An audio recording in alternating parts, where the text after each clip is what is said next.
morning children, in the previous class you learned about the reflex arc, what is meant by reflex arc and what is the function of reflex arc and what are the different components present in reflex arc we learned. Now we are going to learn in detail about the nervous system in our body and what is the function of nervous system. So you know that the nervous system helps in controlling voluntary and involuntary actions. So voluntary actions means, with the consciousness of brain we are going to do the functions, like if you want to take the book or if you want to eat the food, like that. Involuntary actions means what? Blinking of eyes or movements whichever are happening inside our body, heartbeat, all these are involuntary functions. So both voluntary and involuntary actions are controlled by nervous system. Okay. So now this nervous system, how it is divided? So nervous system in our body is divided on the basis of the nerves from where they are originating.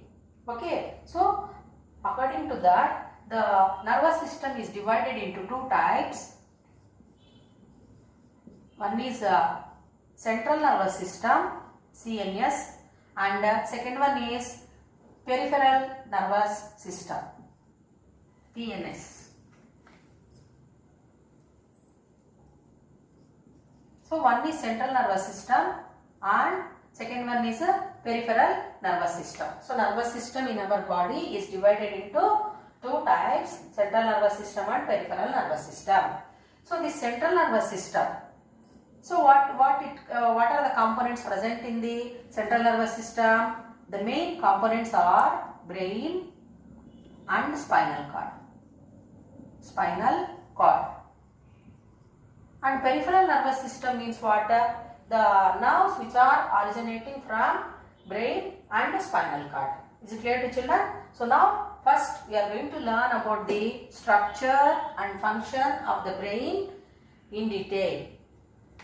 So we learned that two types of nervous system, central nervous system and peripheral nervous system. So all the neural activities in our body, okay, so they are carried because of central nervous system and peripheral nervous system. So now let us learn the diagram of brain, structure and functions.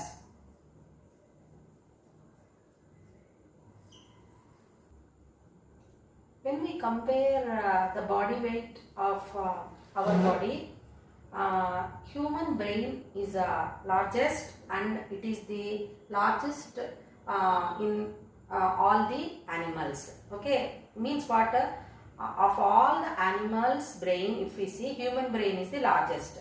When compared to the body weight, human brain is the largest of all the animals. So now where is brain located? You know that brain is located in a bony case of the skull. So what do we call that bony case of the skull? Bony case of the skull. We call it as a cranium. So now inside cranium, brain is present. So that brain is covered by three layers. What do we call those three layers? Means meninges,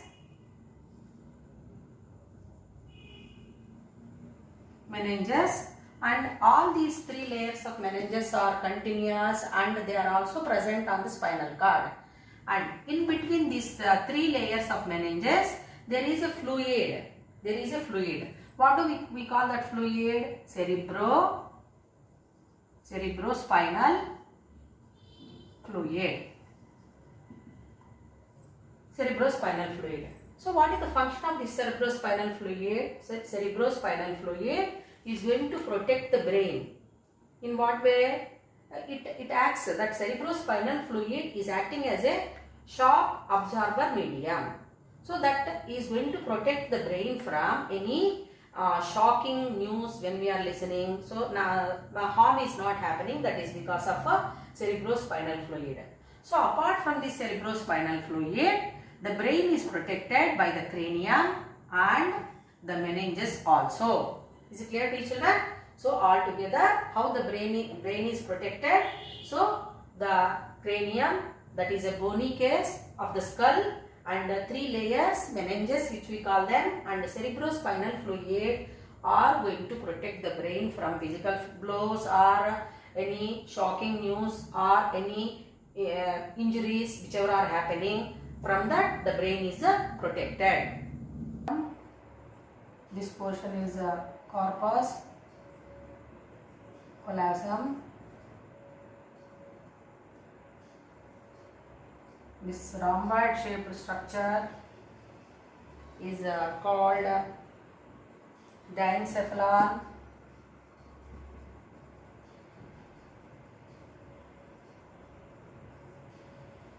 This structure is pituitary gland.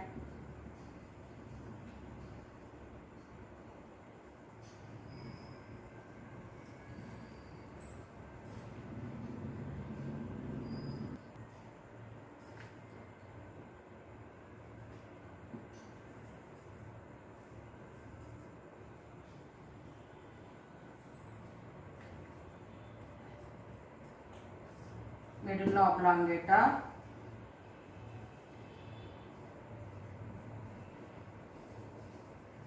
And this medulla oblongata, it continues as a spinal cord. Spinal cord.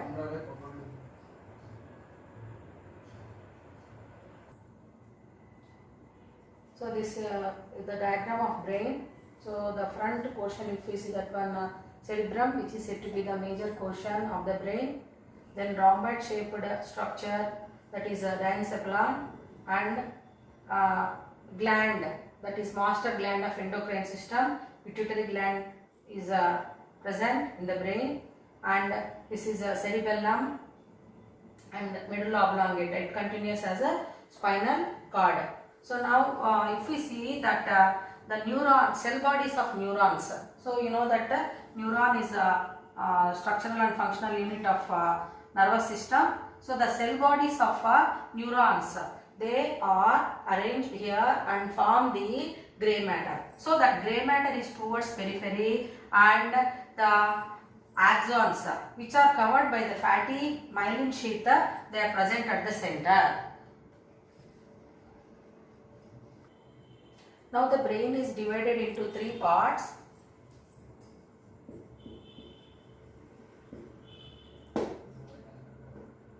Three parts.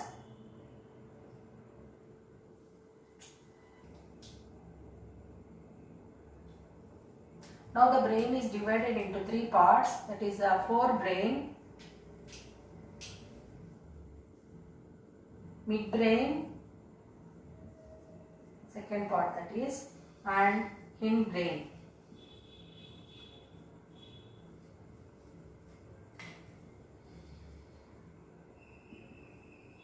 The forebrain is divided into again two parts, cerebrum and diencephalon.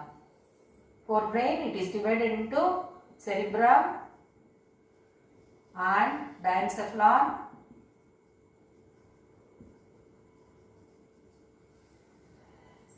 Midbrain is having optic lobes, and hindbrain is divided into cerebellum and medulla oblongata. So now the brain is grey matter. So how that grey matter is formed? You just now I explained that grey matter is formed because of the cell bodies of neurons. So that grey matter is present towards the periphery, and the axons of neuron, they are covered with the myelin sheath, fatty layer, so they are present towards the center. So if we see the important parts of the brain, so it is divided into three parts, forebrain, midbrain and hindbrain. So forebrain is called forebrain is divided into again cerebrum, then diencephalon, then midbrain is having optic lobes, and hindbrain is having cerebellum and medulla oblongata.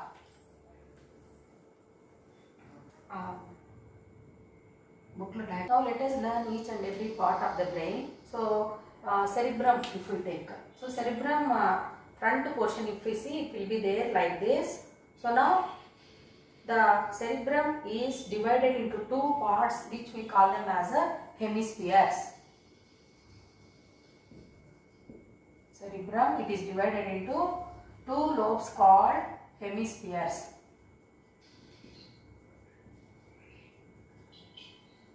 So these two, if we have right cerebral hemisphere and left cerebral hemisphere. So these cerebrum, if we see hemispheres, we can observe large number of elevations and depressions. So elevations and depressions we are going to observe. So what do we call these elevations? These elevations which are present are called as gyri, and depressions which are present in that four cerebrum are called as sulci.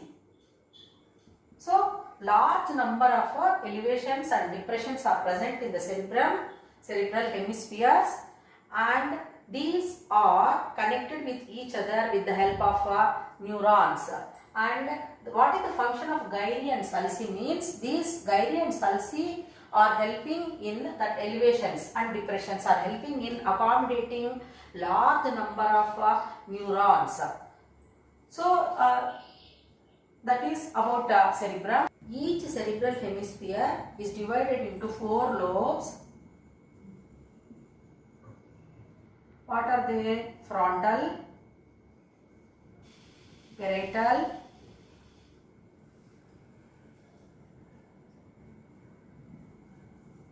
temporal and occipital. So four lobes are divided.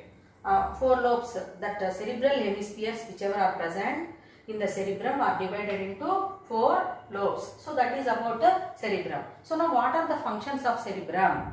So cerebrum is called the seat of intelligence. Cerebrum is called as a seat of intelligence. Seat of intelligence. Why it is called like that? It is going to memorize, record, or it is helping in showing aesthetic sense towards poetry or nature and reasoning and mathematical, all the type of activities whichever we are doing, all are because of a cerebrum. And cerebrum is said to be the largest part of the brain. It is called as the seat of intelligence.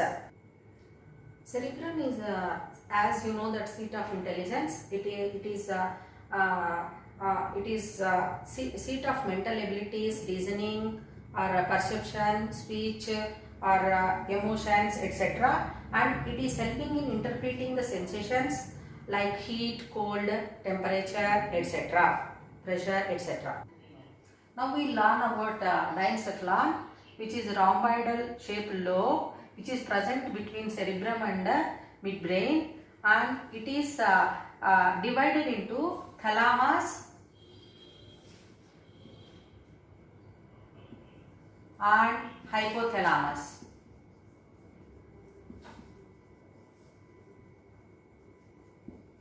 Which is having the controlling system of endocrine system. So thalamus and hypothalamus, what do? They control the endocrine system. Endocrine system. And about this endocrine system we are going to learn in this lesson only. And in this hypothalamus region, that is a diencephalon, pituitary gland is present, which is said to be the master gland of endocrine system. Master gland of endocrine system. Endocrine system. So what is that master gland of endocrine system? Pituitary gland. So that pituitary gland is also present in the region of diencephalon. Now let us learn the functions of diencephalon.